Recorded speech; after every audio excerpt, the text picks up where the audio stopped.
Hey, I'm Lazarus, and you're listening to the No Rhyme or Reason podcast where we analyze lyrics with songwriters and musicians all over the world. I ain't got no rhyme or reason, timing of the season. I ain't got no rhyme or reason, no more. I think this is a good jumping point, listening to this little bit of music, because I chose this little bit and I decided, this could be my little podcast song because the interesting thing about it is I think, would you agree that it kind of feels resolved when I go, there's something also rhyming with reason, and no more. That felt like it resolved, right? Yeah. But the no more didn't actually rhyme with anything. Right. But it does rhyme with something if you heard the larger context of the song, because the original lyric I have right now is door that it's rhyming with. Okay, yeah. Pretty fucking obvious. Yeah, I just want to get on here and talk about lyrics and stuff, and basically what we're doing right now is recording a video version of a conversation we had the other night, and came to the conclusion, a couple of us sitting around, and they were like, if someone filmed this would be a podcast, because I was talking about just making this a video for my own research, essentially, into lyrics. And somehow we decided it should be a podcast. That's actually almost like a perfect segue into what I want to talk specifically about right now, which is lyrics that don't rhyme yet sound good. And basically that's the reason I want to make this video to start with, and essentially the reason we decided we should start a podcast is because this could be a topic that I've yet to see. I searched it out and I've yet to see much about online, and so I thought maybe I'd pose the question about if someone could help me understand, essentially, that's what this is a thesis on how do lyrics sound good when they don't rhyme, because I consider myself a pretty good lyric writer. A lot of times when I see someone write lyrics, I hear someone's lyrics and I think to myself, I could have written that. Even if we're talking professional stuff, like as long as it rhymes, I basically say to myself, I could have written that. But when people can write non-rhyming lyrics, that's the thing I can't wrap my head around. And the thing where I look at that and I think, I hear a song, and I have a couple examples ready on tap here. I hear a song and I think, I could not have written that. And that's the thing I want to understand, and that's sort of the question I posit to the internet. I want to see what people's takes are on this. Thankfully, I have you, Josh, to springboard this off of, and potentially co-host, sounding board / I don't know, who knows what, this is the first episode, Yeah, who knows we'll what the see. fuck. Wherever the podcast goes. I'm in a band, and I have another guy that I write a lot of songs with, and him and I actually make a conscious effort of trying to not always, because we like rhyming, and we do write songs that have a lot of lines that rhyme and whatever, but we try to make a conscious effort to not always stick to that, and sometimes we'll go so far to be like, let's make sure it doesn't rhyme. And here's the thing, is like, what we're recording right now is the exact conversation we were having the other night. And as I'm telling Josh about this thing where it's like, God, geez, I never write non-rhyming lyrics, and how do you do that? And what is that? And why does that sound good? And Josh was like, we actually have a bunch of non-rhyming lyrics in Trading Faces. I thought that was really interesting, and so that's why I think we'll show a Trading Faces example here, amongst other professional examples that people will definitely know. I'm not going to play the actual track. I don't want to mess with copyright and stuff, and I'd really prefer that this, I'd just not have to think about that whole thing. So, got the guitars here. We'll do a little bit of sort of melody and lyrical analysis, but really the whole point of this is lyrical analysis that I feel is just sort of missing from the internet, and a conversation I'd like to hear more about for my own personal research. And here's the whole concept I'm talking about. What I've heard of lyrics is they can either be repetitious, meaning rhyming, which is what I feel like I can do, or they can be through composed, whereas they are not rhyming, but yet they still sound good. Because obviously anyone can write non-rhyming lyrics, that's just words, that's just a sentence. Non-rhyming lyrics that also fit within a melody that also obviously tells a story, as any lyric kind of should. And so some of the first examples we have here, or that I want to highlight. Basically, one of the first artists I want to analyze is Rob Thomas. And the reason this all came up is because playing a show outside, super hot, take a picture, write a caption, and say, man, it's a hot one. It just got the song Smooth stuck in my head, obviously. Smooth came out in 98 or something. Fuck, I forget. Hold on, I have the... So I have Santana's Supernatural right here, and we have the lyrics already pulled out. Do you want to maybe check that and see if you can find 99? Yeah, I see it too. Yeah, I'm turning it.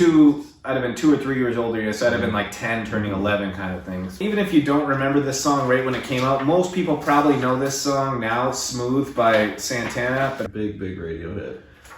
Okay, so starting with the lyrics. Obviously the first one, which is the lyric I quoted, which is what essentially kicked basically this whole podcast off, or maybe what will one day be a podcast. Either way, it's just going to be a cathartic way to help understand lyrics. And maybe Josh actually said this great point earlier about how they're so subjective. Lyrics don't, it's not about hitting a right note or something. It's very much a matter of personal opinion. And so but that's also what makes it so interesting and so incalculable to me. It's like, it's not something you can just sit and practice and necessarily get good at, you know? Yeah, and there's a good Dave Grohl quote. One of the greatest things about playing live shows is 10,000 people are singing the lyrics for 10,000 different reasons. I don't remember what that comes from either. I know it's not the Back and Forth DVD because I just watched that today. Love that Foo Fighters documentary. Oh yeah. Dave Grohl is an interesting example of somebody who I feel like was definitely not a natural lyricist at first. I feel like he was kind of just writing lyrics somewhat phonetically, in the sense of like kind of just going in there and be like, you, me, we, us, they are gonna... Like, I think he would say himself that he was not as confident as a lyricist in the early days. Because even like one of my favorite songs, Big Me, the lyrics are kind of... They don't make a ton of sense, or they don't pack a ton of punch to me. For me, that song, Big Me, is all about just basically the overall vibe of the song itself. It's got that, you think of the Mentos commercial, I think. Yeah, I do. One of them just said, have you ever seen those Mentos commercials? And I imagine that's how that went down. That director, and that's how that video came to be, and because they thought that was hilarious. And they're also very funny guys. Rest in peace, Taylor Hawkins. But yeah, they were all very funny naturally. Especially Dave. Dave's very... So I just saw that he played at like Glastonbury over the weekend with Paul. Yeah, and he had the big T on his hand for Taylor Hawkins. I thought that was pretty cool. Yeah. And I guess his daughter like Sharpied it on his hand or something. That's pretty neat. Yeah, and everyone thought it was a tattoo. Okay, it didn't look like a tattoo because it clearly had like this sort of inaccuracy of a Sharpie. Oh, actually, it looked a lot like like this. But but I actually thought, I was like, that would kind of be a badass tattoo if it looked sort of like scribbly, like... And they were good. I thought Dave sounded really good. Right. Foo Fighters covered Band on the Run. Fister covered Band on the Run, too. Then we did the Foo Fighters version. Right, I figured as much. Yeah, we had to. It was funny. Yeah. That's his first band, or first band? Yeah, it was other... First sort of notable band that kind of introduced you to a lot of people around Minneapolis is Mr. Fister. Yeah, got me in the scene. The drummer for Trading Faces still goes by the acronym Chris Fister. Yes, he's also... He's on Facebook or Instagram. I don't think Chris does Instagram. Yeah, he does. Oh, well... Yeah, you can look up Chris Fister and find probably Trading Faces, because he always shares Trading Faces shit. Like, he's real good about that. Yeah. I love that about him. Chris seems like a good guy. I don't get to hang out with him a lot, but I like him. Yeah. One of my best friends and an amazing drummer. One thing I've always loved about playing with Chris is he is definitely writing for the song. And it's not like... Man, that's hard to find in a drummer. Yeah. It's not like a how cool can I... Lyric/songwriting podcast. Okay, because I guess those two things go hand in hand, because songwriting for me is sort of my lyrics and songwriting. I feel like are my two strengths / passions / I'm not the greatest player, not the greatest singer, not the greatest bandmate. That's for fucking sure. But I feel like people in my band would say the same thing. No, dude. Lyrics and songwriting are the two things that I felt like I've already have always sort of not come natural, but been more instinctual than anything else. What I really want to focus on is just lyrical analysis, and obviously we get a little sidetracked here. I think that's fine. I know there's songwriter podcasts out there. I definitely know there's not a ton, but there's a few, and they're really good. Song Exploder is the big one because they got like a Netflix deal, I think. But it's basically like interviewing songwriters. But then I want to say there's Spotlight on Songwriters. That's the one. I really love that. They have so many like super in-depth interviews. You know, I just find that so interesting to either hear about from the person, just to know what that person is like, to be like, oh, okay, like that's what the person I aspire to be like is like, you know, outside. That's how they conduct themselves. That's interesting to me. But also, that's the process. This is the studio they were at. This is the vibe they were going for. This is the conditions they demanded, sort of thing. I hate to say demanded, but like, you know, you try to replicate some of the circumstance in which these people. It's like, okay, maybe the reason you're not getting done what you want to get done as a songwriter is because you're not demanding enough excellence from either yourself and or the people around you. So we took a quick listen to a bunch of Rob Thomas shit. Like, maybe this will just sort of be a Rob Thomas centric episode. It's sitting by the overcoat, the stick himself, the note she wrote that can't bring myself to away. I saw her, she said, for no one else but you. You'll turn away when someone else is gone. Oh, I'm sorry, when someone else is gone. So, right off the bat, I mean, you get a great, and I use Rob Thomas as an example because I think I mentioned, we said Santana Smooth, which obviously has Rob Thomas singing. Mm-hmm. That hit in 99. This album, Matchbox 20's Yourself or Someone Like You, here's the liner notes that we have. So we got the lyrics right, that's for sure. This is back when CDs had liner notes. Damn, this shit is cool. You can't get that anymore. Like, so this album, for whatever reason, I got this album as a kid, as like a 10, 12-year-old, and this is really before I was into music, but this album must have just been that big, I think. I also heard a story, here's another, check this shit out. This is total improv. Hold on, I gotta find the book. So I'm looking for a book by Roger Love. It's a vocal book. My love of lyrics and all that and melody, it stems from essentially the fact that I'm not a singer first and foremost, and never was, and I had to work a lot towards it in order to would even be considered a peer amongst other singers. And the first book I got was How to Set Your Voice Free by Roger Love. And fuck, I might have given it to my ex-girlfriend. Fuck, yeah, it's not here. Hold on, I'm just not looking close. It's gotta be here. His prelude stories talk about how he worked with Taylor Hanson of Hanson as he was going through puberty because he hit all these notes on the record, and then all of a sudden he was growing older, having trouble hitting the same notes on the road, and he taught it. And then the other guy he taught was Rob Thomas. Back to it. I don't have the book, and that should that leads me to believe I know, in fact, that I actually gave it to a friend of mine who requested the book upon hearing how much it worked for me. I guarantee you, I was like not a singer, couldn't sing at all, and that's part of like my passion and curiosity for lyrics and vocals in general. Is I got this one book from Roger Love, and this is like unpaid endorsement right here. I mean, I took every word of that fucking book pretty to heart. Used that CD till it literally stopped working in one of my cars. Like, it's currently, I'm sure, in a scrapyard somewhere in one of my vehicles because I used it so much so it didn't fucking come out of there anymore. It worked so well that I had a friend of mine ask me, hey, can I borrow that book from you because I've seen the progress you've made as a vocalist as a result of, I know you were using that book. And so they borrowed that book from me, and that's why I don't have it. I just realized that right now. Or I mean, I guess I probably knew that, I just was never looking for it anymore. Yeah. How to Set Your Voice Free by Roger Love. Pick it up if you're a person who says in your life that I could never be a singer, because I guarantee you I said that to myself as much as anyone could. So back to the Rob Thomas thing. First thing I noticed right away is he's using the alliteration, using a lot of S words, and he's also rhymes most of those S words with other S words.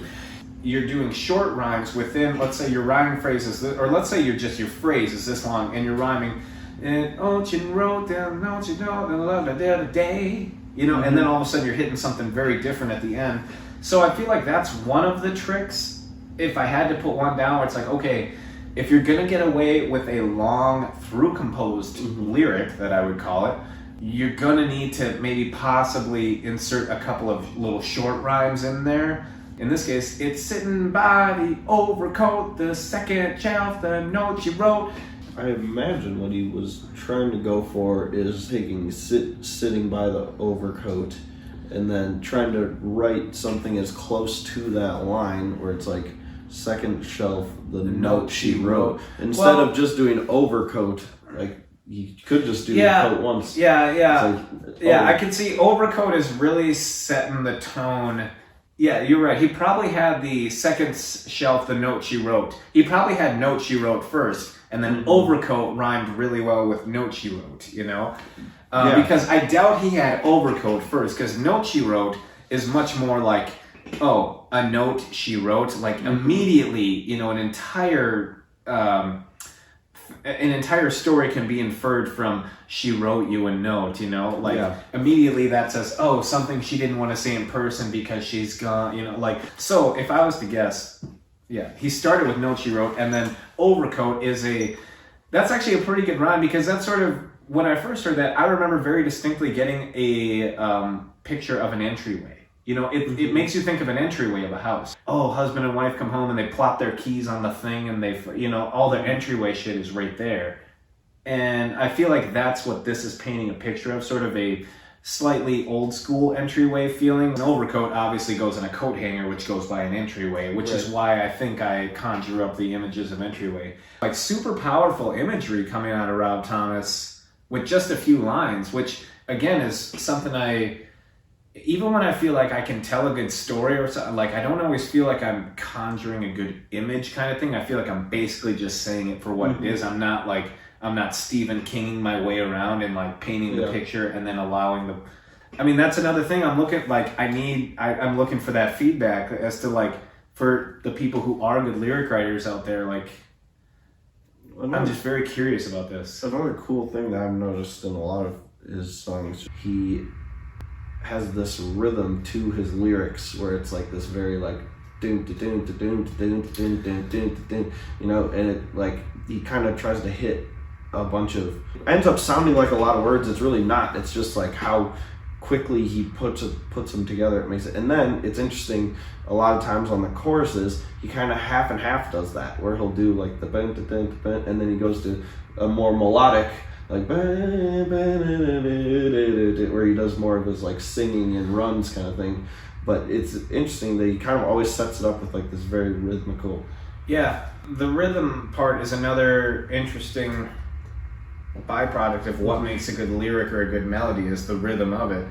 And I noticed this about Michael Jackson happened to be watching a DVD of his today. This Is It, that final tour slide, and I don't think it's on that DVD, but somewhere along that someone said like, oh, the stuff that's written for Michael, he likes really short percussive lyrics, like got to be stopped in something, because it's got a very, and that's part of the way he just would write with, like, is sort of with the, and that's why you get a like you know, like it's why you get a lot of that percussive stuff out of his vocal. Factoring in dancing too. Well, so it's big time factoring that, which is a whole nother. Yeah, the percussiveness of the voice is a whole nother instrument in which, you know, where you get Michael doing a bunch of that sort of guttural, like, you know, like that itself can become a whole nother tool that one can use. I would say Zach De La Rocha does a little bit of that, not the same way, but it is that, like, that's a good one. No, Zach, like, he's firing off stuff, and it's very, like, it's got this cool rhythm thing that. I'm gonna have to make a whole episode about just the rhythm of vocals, and like, this is crazy actually to think of how much still I want to talk about. And this, I gotta check it. Yeah, so like you were saying, one of the things I think you have to achieve when you're doing a long through composed rhyme is, within that rhyme, you're going to need to hit little smaller rhymes within. For instance, it's sitting by the overcoat, the second shelf, the note she wrote that I can't bring myself to throw away. And then this next line should then rhyme with away, right? But I'm gonna away. Mm-hmm. And also reach your step for no one else but you, cause you won't turn away. Okay, so and he sets you up with a false thing where he's gonna double rhyme on away like that, but you know the melody isn't over because he set you up with it. One more time. It's sitting by the overcoat, the second shelf, the note you wrote that I can't bring myself to throw away. No, so Richie said for no one else but you, you won't turn away when someone else is gone. That really fucking. But yeah, so it's a resolution. But gone couldn't be like I almost feel like, you know, like he'll almost try and pick lyrics like Rob Thomas or someone who can write lyrics like that will pick lyrics based on how phonetically opposite they are. And by phonetically opposite, I mean, for a second episode, I got this chart. There's literally a chart of phonetics and where they range in your voice and where they occur. Like if you say A versus O versus ah versus oo, like what part of your voice it's affecting. It's sort of a rhombus shaped thing where it's like your lower sounds are here and then your higher sounds have a little bit more of a range to go across here. And then and it sort of narrows as you get lower. You have less ability as a vocalist, kind of thing. Less ability for the different timbre of sounds, kind of deal. And I had a chart, and I'll show that. And on this chart, it would almost show you. It's almost like a color wheel, like a circle of fifths or something, where it's like, oh shit. Like if we could try and pick the key of the song that would be as fucking dissonant to the key of to this key of the song as possible, that's almost what it sounds like the lyrics are trying to do. Right. Where it's like, go away, let's go away. I know it's everyone else, but you won't turn away when someone else is gone. Like it's so sort of bucks the not the stereotype, what's the tradition? But it bucks the tradition, you know, like because someone like me, I would have. Here's how I would write. It's sitting by the overcoat, the second shelf, the note you wrote that I can't bring myself to throw away. No, so reach your step for no one else but you. You won't turn me and right up on the day. Right. I would have done something like I would have hit the hard opposite vocal at the one before, like no, but me, and that's where he hits. You won't turn away when someone else is gone. Mm-hmm. He flip flops that. I would have you won't turn gone. You won't turn away, which would have made way more sense. That's what I'm saying. What is that? I would not be capable of writing that verse right there. Whereas, had I written that verse, someone would have given me the first line. Never in a fucking million tries would I have come up with that lyric. I would have come up with a million things that rhyme with day, way, say. What do you think? Go by the bay, eat some clay. I just may. You know, like that would have been me right there. I don't get it. Wonder, I can't. Because in my mind, just like just thinking back to songs that I've written and how what I'll do some of the times is like, did he get to a point where he left it open and was like, I'll just fill that in later, and then went back and was like, you know what, maybe I don't have to. Let's just move this up.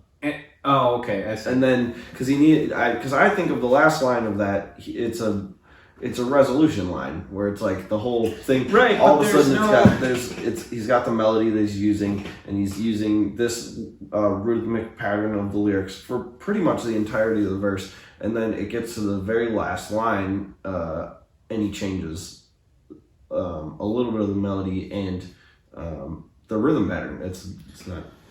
Yeah. Well, and that's.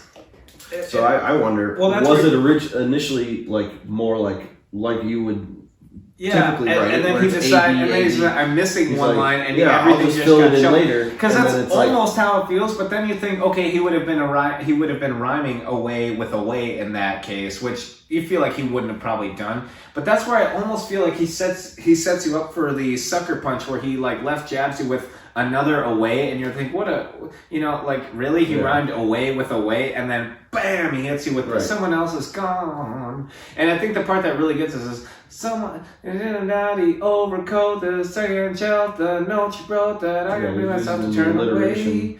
Because the and the first part of the melody doesn't necessarily resolve. It goes second down, that I can't bring myself to turn away.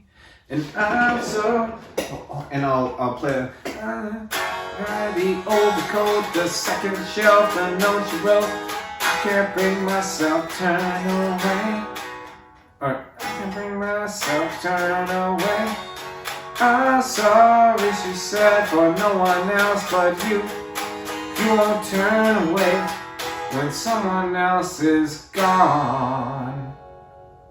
Hitting that E chord really helps when someone else is gone. How does that? So the first time around it went, it's the second shelf, the note you wrote that I can't bring myself to turn away. Okay, so the first time it didn't resolve. The first time it landed on that A. He powers through it instead. Yeah. So turn away. Now sorry, she said to no one else but me. You won't turn away when someone else is gone. So I don't know that he's writing it so A B. I think he might just be writing it, and I don't know, because I do this sometimes, but it's like you just kind of go line by line, where it's like, because I don't know, I don't know Rob Thomas's process, so I don't know if he's starting with the music and then moving to the lyrics, because that's usually my process, where it's like I'll start with the music and I write all the melody and the chord progressions and everything, and the song's basically written, just no lyrics to it, and then I'll sit down and either I have something in my head and I'm ready to write it about this thing and like I've got it all planned out, or I will go line by line. I've done both. Yeah. And then speaking of how you write, you should play something for us. Would you rather play on acoustic or electric? I'll do acoustic. Do you need capo? No capo? No. That should be good. Because I realized I gotta wrap this up, because I'm gonna have to edit this down somehow. I don't fucking know how. We're gonna have like an hour-long video. I'm gonna try and edit it into fucking 15 minutes. I'm not trying to do a podcast or anything. First of all, I'm not trying to do a podcast. Second of all, I'm not trying to do a podcast where I'm just like, I'm going to feature live music or local music, and then I'm just going to put myself on all the time. This actually has to do, again, with the conversation we were having a couple of days ago when we were legitimately just having this conversation before someone said, you should film this conversation you're currently having. And I was talking about how, these through-composed lyrics and how do I write like this and blah, blah, blah. And Josh was like, fucking my band has a lot of through-composed lyrics. And like, really? And I'm come to think of it, he's like, like he plays me one of the ones, like, because not a lot of bands, I don't know a lot of band songs, always local bands, but like I know at least 3 or 4 Trading Faces songs pretty well, Yeah. To which one of those ones was one he played me here.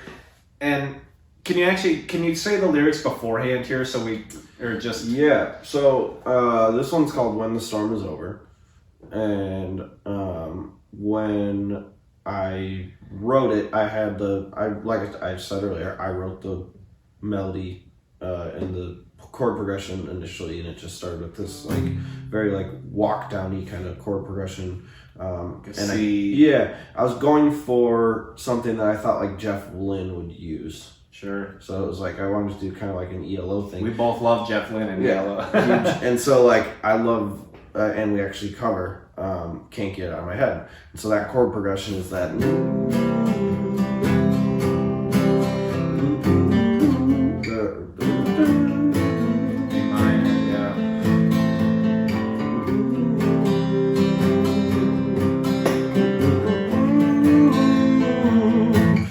So I was like, I was kind of staying in that realm of chords, and so then I was like, I'll do like a walk down thing just like that, and then I just started resolving it, and so it eventually formed into.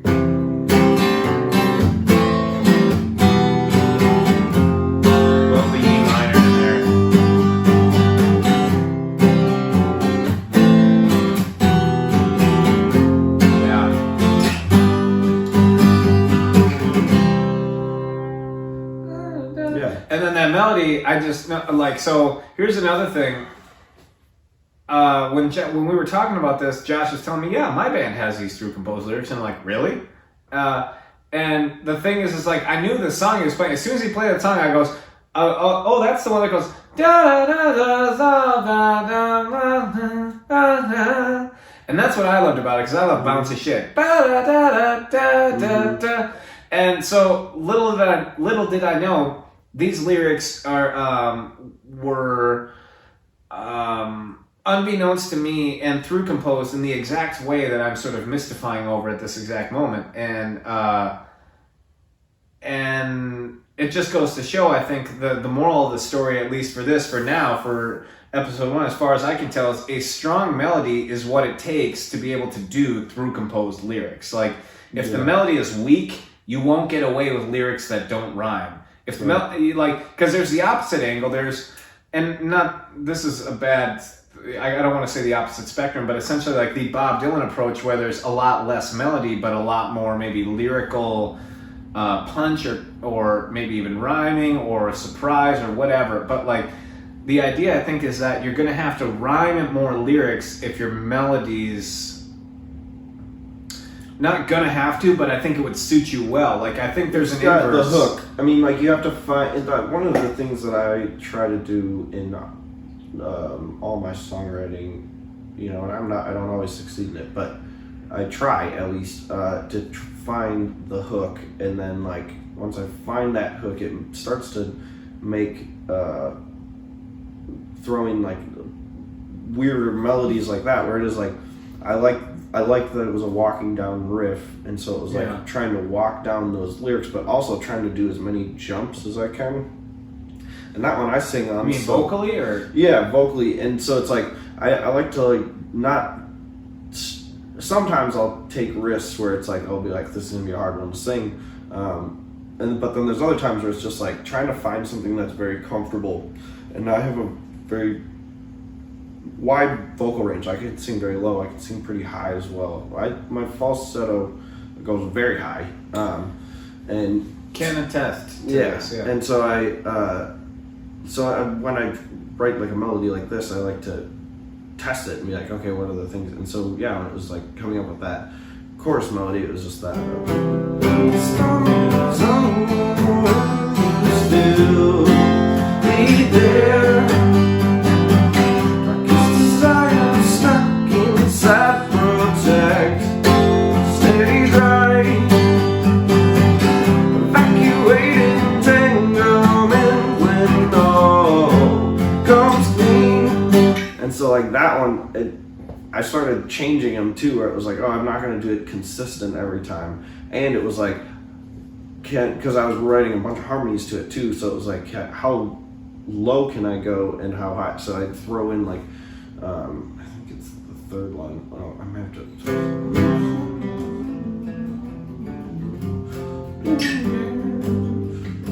Then repeat that. And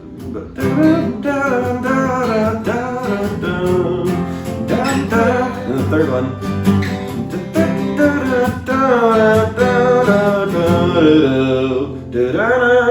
Yeah. Throw where now it's like all of a sudden it's gonna drop way low, and then it almost sets you up for the final phrase where you and then there's a resolution one where it's this.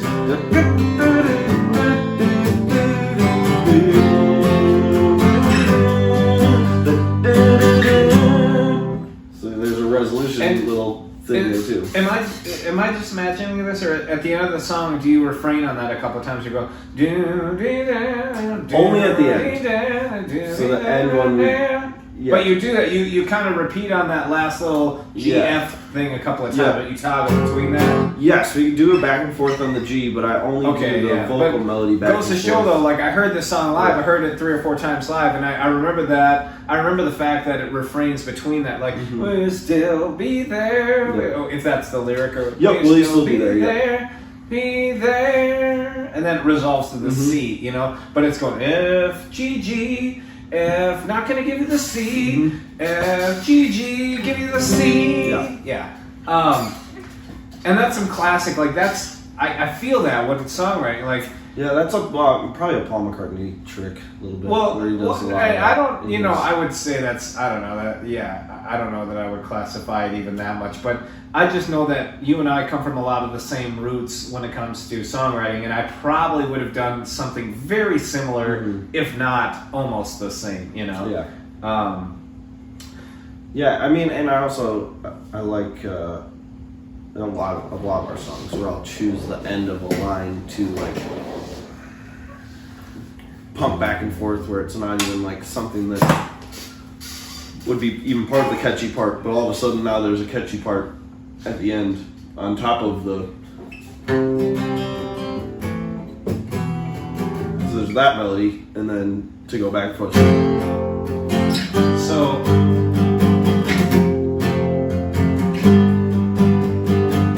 And that song too, I'm switching to a lot of seventh chords, so it's like almost every time, not quite all of them, but most of the chords I switch between, like especially on the minor chords, where it's the minor to the minor seventh, minor to the minor seventh, and I do it a little bit on the major chords. I do it on the G. I know I go to G7, but yeah, there's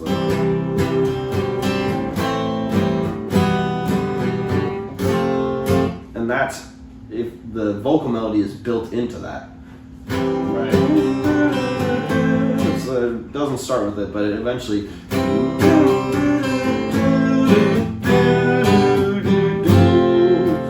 Right. Those pull-offs. Yeah, and so I do that a lot too. Where The it's movement between the major and the seventh or whatever. Yeah, I do get that. If I just have the chords, then whatever. Then write the melody, and if I can hear that the melody can be played within the progression, then I'll add later, those like little things where it's like dropping the sevenths. It's very reminds me of I've been sitting, waiting, wishing. He does that.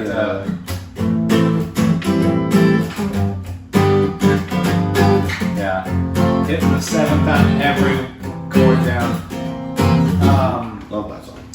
But we got to wrap it up, because otherwise I'm not gonna be able to fucking post this video, because it's gonna be too big for me to get on my computer. So I'm just gonna we'll do a part 2 on this episode. Yeah. So we'll do another one. We'll do another. I ain't got no rhyme or reason. You wanna play the chords with me? It starts with an A. I ain't got no rhyme or reason. F sharp minor. Like this, if it's pleasing you, I ain't got no rhyme or reason no more. Just do an A.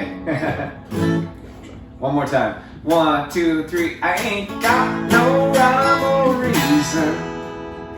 Like this, if it's pleasing you, I ain't got no rhyme or reason no more. First episode in the books. Wow. There it is. That's super weird. Hey, so I just got done editing the first episode. Thanks if you made it all the way through. If you're seeing this now, I know it was probably a little weird. We're going to get the audio fixed. I know about that weird hum in the middle. That was kind of weird too. I don't know what that was, but for the most part, it went okay. It's pretty off the cuff. You kind of get what you get. But yeah, thanks.